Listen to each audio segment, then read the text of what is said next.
Il y a des tempêtes de poussière planétaire sur Mars. Tout comme sur Terre, le vent y souffle en permanence et dégrade les reliefs. Et toute la poussière soulevée finit par former d'immenses nuages. Ces nuages absorbent la lumière du Soleil et se réchauffent, ce qui rend les vents encore plus intenses.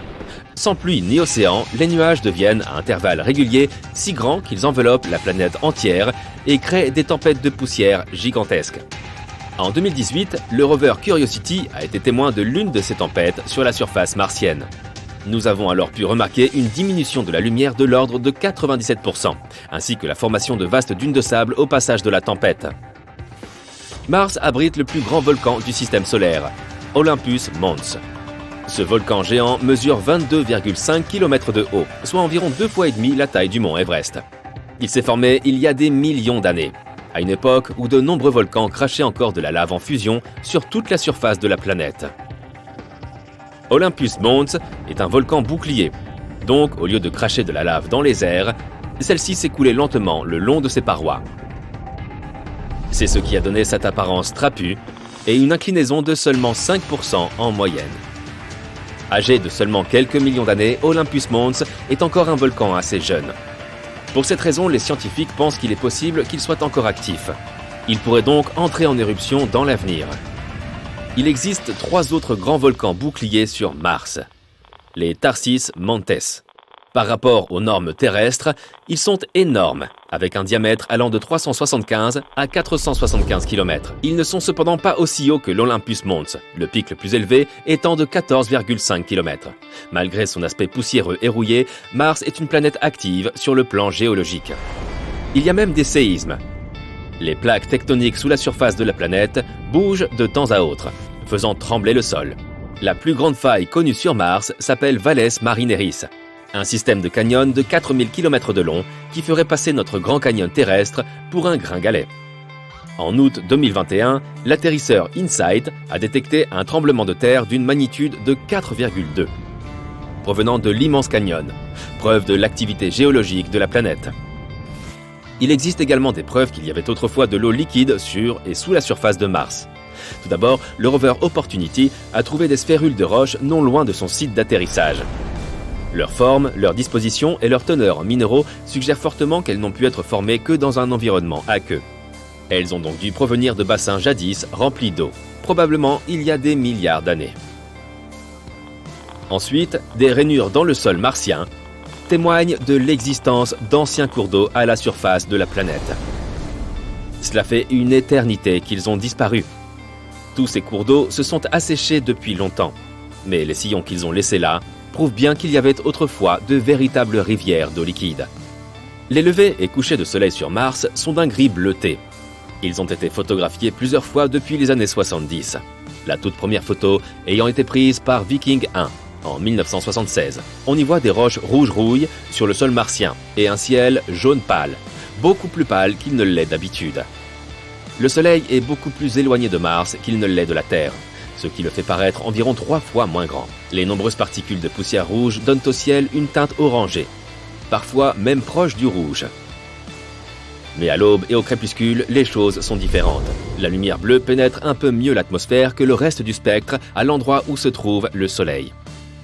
Et c'est particulièrement évident au coucher, car la lumière doit passer à travers davantage de particules lorsqu'elle pénètre juste au-dessus de l'horizon. La poussière, suffisamment fine, laisse alors passer plus de lumière bleue. Tout l'inverse de ce qui se passe sur Terre, où la lumière bleue est pratiquement arrêtée par les particules, ce qui nous donne des couchers de soleil rose, orange et rouge. À l'aube, c'est à peu près la même chose, sauf que le ciel apparaît souvent plus gris que bleu. Et les crépuscules sont beaucoup plus longs sur la planète rouge après le coucher du soleil et avant son lever, car son atmosphère contient énormément de poussière fine. La lumière s'en trouve dispersée dans la partie sombre du ciel, et le crépuscule dure jusqu'à 2 heures après le coucher du soleil et avant l'aube proprement dite. Des crépuscules aussi longs se produisent parfois sur Terre aussi. Lorsqu'un puissant volcan émet des cendres et de la poussière très haut dans l'atmosphère, elles se dispersent dans le ciel et font durer les crépuscules beaucoup plus longtemps. C'est aussi la raison pour laquelle les levées et couchers de soleil sont particulièrement éclatants. Le rover Curiosity a trouvé un site que les scientifiques ont appelé la baie de Yellowknife. Il y avait autrefois un lac sur ce site. Le rover y a découvert des minéraux ce qui indique que l'eau du lac n'était ni trop acide ni trop salée. Elle avait un pH équilibré. Du carbone, de l'azote et d'autres éléments qui pourraient potentiellement favoriser la vie ont été trouvés dans le cratère de cet ancien lac. Mais surtout, Curiosity a trouvé des sources d'énergie pour la vie microbienne. Alors peut-être y a-t-il eu un jour de la vie sur Mars, après tout. Son atmosphère était autrefois beaucoup plus dense, raison pour laquelle il y avait jadis de l'eau liquide à sa surface. Mais les scientifiques pensent qu'au cours des derniers milliards d'années, le Soleil a abîmé l'atmosphère de la planète rouge, éliminant lentement mais sûrement ses couches extérieures. Les vents solaires ont dû balayer l'atmosphère de manière très puissante, et les molécules d'hydrogène les plus légères, dans les couches supérieures, se seront dispersées dans l'espace. Avec le temps, l'atmosphère est devenue de plus en plus fine, et elle n'a plus été en mesure de protéger tous ces cours d'eau. Et c'est probablement à ce moment que Mars a commencé à se transformer en la planète rouge et désertique que nous connaissons aujourd'hui. Un jour ou l'autre, Mars pourrait bien acquérir des anneaux comme Saturne. Les scientifiques pensent que ces anneaux sont formés de débris d'anciennes lunes, qui se seraient trop approchés de la géante gazeuse. Ces débris de roches et de glace orbitent à présent autour de la planète. Mars possède elle aussi 2 lunes, Phobos et Deimos, et la première est déjà condamnée. Cela fait longtemps que la gravité de Mars les a attirés depuis l'espace. Elle se trouve aujourd'hui prisonnière dans son orbite. Mais alors que Deimos a une orbite stable, Phobos se rapproche inexorablement de la planète à chacun de ses tours. Notre Lune fait une orbite complète autour de la Terre environ tous les 27 jours. Tandis que la planète elle-même tourne autour de son axe toutes les 24 heures. La Lune ralentit la rotation de la Terre, et le résultat est qu'elle s'éloigne lentement de nous. Phobos, au contraire, fait une orbite complète autour de Mars toutes les 8 heures environ. Tandis que Mars met 25 heures à tourner autour de son axe. En gros, Phobos fait 3 tours complets autour de sa planète en une seule journée.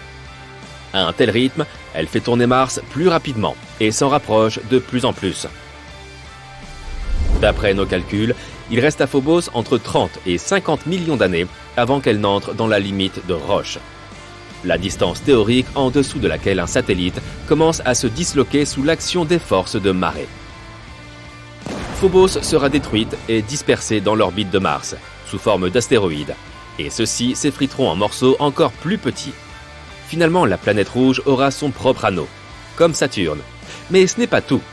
La gravité de Mars attirera tous ces débris, ce qui provoquera une véritable grêle de roches et de métaux à sa surface. Bien que Mars se trouve à environ 225 millions de kilomètres de nous, nous avons trouvé des morceaux de cette planète sur nos sols. Il y a très longtemps, Mars a été victime d'un bombardement d'astéroïdes, d'où tous ces cratères à sa surface. Sa faible atmosphère permet encore aux corps spatiaux de pénétrer, mais ce n'est plus très fréquent de nos jours. À l'époque, toutefois, certains étaient si gros qu'ils soulevaient des nuages de débris très hauts dans l'atmosphère. La plupart retombaient sur la surface de Mars, mais certains de ces morceaux étaient propulsés dans l'espace. Et certains étaient même assez robustes pour entrer dans l'atmosphère terrestre sans se désintégrer. Les scientifiques ont trouvé de nombreux morceaux de roches de ce type, et ils sont pratiquement sûrs qu'ils viennent tout droit de Mars, car leur composition est similaire aux échantillons examinés lors des missions sur la planète rouge. D'ailleurs, il est également possible qu'il y ait des morceaux de notre Terre sur d'autres planètes, y compris sur Mars.